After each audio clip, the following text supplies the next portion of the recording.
Los Angeles has become a city of riots. Law enforcement officials fired tear gas and used crowd control ammunition at protesters in downtown LA on Sunday. Governor Gavin Newsom of California has accused the Trump administration of a serious breach of state sovereignty. This for ordering members of the National Guard to help quell demonstrations against an immigration crackdown. Officers from the Department of Homeland Security, the Immigration and Customs Enforcement (ICE), and the LA City Police Department fired tear gas shells at the protesters. They had gathered outside a detention center in downtown Los Angeles. The National Guard troop were also deployed to the center by the federal government, an extraordinary move that bypassed the governor's authority. The aggressive response followed President Trump's announcement over the weekend that he would deploy at least 2,000 members of the National Guard, which followed 2 days of protests against the raids in the Los Angeles area. Trump said that any protest or act of violence that impeded law enforcement officials would be considered a form of rebellion. Several hundred troops had been dispatched to the city on Sunday. Last night in Los Angeles, we watched it very closely. There was a lot of violence there. There was a lot of violence, and it could have gotten much worse. And you have an incompetent governor. Just take a look at the train stations that he's building. Like 20 times over budget. Nobody's ever seen anything like it. So I did call him the other night. I said, look, you got to take care of this. Otherwise, I'm sending in the troops. That's what we did. Trump offered a grim portrayal of the protests. He claimed that the city had been invaded and occupied by foreigners. In a post on Truth Social, he asserted that violent insurrectionist mobs are swarming and attacking federal agents and trying to stop our deportation operations, unquote. California officials condemned Trump for deploying members of the National Guard without a request for assistance from the governor. Gavin Newsom, who's a Democrat, had officially requested on Sunday that the order to deploy National Guard troops be rescinded. In a letter from his office, state officials argued that the deployment of the National Guard was a breach that seemed intentionally designed to inflame the situation. The mayor of Los Angeles, Karen Bass, characterized the deployment of the National Guard as a chaotic escalation by Trump. She said that the only other time that she had seen the National Guard patrolling the city's streets was back during the 1992 riots. Back then, the city had officially requested both state and local officials to deploy troops. And we're hearing that the raids could continue. We're hearing that the National Guard is going to be here. So it's uncertain. But that's exactly the problem. Because we don't need in this city to go to sleep tonight and wake up in the morning and find out about people running through Home Depot parking lots being chased by ICE officers, or people going to work, or children at school. So we don't need any of that in our city right now. Our city's trying to heal. Our city is trying to rebuild. Our city does not need to be torn apart with a provocative measure from the federal government.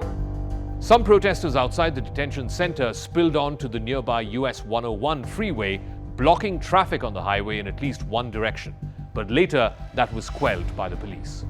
According to experts, Trump's order for troops was the first time since 1965 that a president had activated a state's National Guard for a domestic operation, and that too without the state governor's request.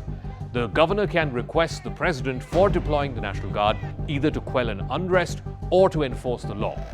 Back in 1965, the last time this happened, overriding the governor's authority, the president was Lyndon B. Johnson. He sent troops to Alabama to protect civil rights demonstrators. It was when famous civil rights activists like Martin Luther King Jr. and John Lewis crossed the Selma Bridge in an act defying racism. But California is not Alabama, and this is not 1965. This is a fight that President Trump had been waiting for a very long time. A showdown with a top political rival in a deep blue state, and that too over an issue that is core to his political agenda. Trump is now pushing the boundaries of presidential authority. He's stoking criticism that he's inflaming the situation for political gain. Local and state authorities had not sought any help in dealing with these scattered protests that erupted after an immigration raid on Friday in the Garment district in downtown LA. But Trump and his top aides have leaned into this confrontation with California leaders, portraying the demonstrations as an existential threat to the country. The president was still not decided on whether he planned to invoke the 1807 Insurrection Act, which allows for the use of federal troops on domestic soil to quell a rebellion. but he did not rule out that possibility. Stephen Miller, who's the White House Deputy Chief of Staff, posted on social media that this is a fight to save civilization. For Trump supporters, it could not be clearer. One side is enforcing the law and protecting Americans. The other side is for defending illegals and being on the side of people who break the law. This distills Trump's rants against immigration in one frame in a way that ordinary Americans can easily understand and force him to take the moral high ground. Trump is now the protector of ordinary, law-abiding Americans. Sporadic protests have occurred across the country in recent times as federal agents have descended on Los Angeles and other cities searching workplaces for undocumented immigrants. This is part of an expanded effort by the administration, by ICE in particular, to ramp up the number of daily deportations. Trump and his aides have sought to frame the demonstrations against immigration officials in terms that would appeal to their base. They have shared images and videos of the most violent episodes that have happened. Officials have also zeroed in on demonstrators who are waving flags of other countries, particularly Mexico and El Salvador, and they're using this again as evidence of a foreign invasion. Gavin Newsom, who the president refers to as News Cum, has long been a foil for Trump, who has repeatedly targeted California and its leader as emblematic failures of the Democratic Party. On Sunday, the governor sent a letter to the Defense Secretary Pete Hegseth, formally requesting that President Trump call back the order deploying National Guard, saying that federal actions were inflaming the situation.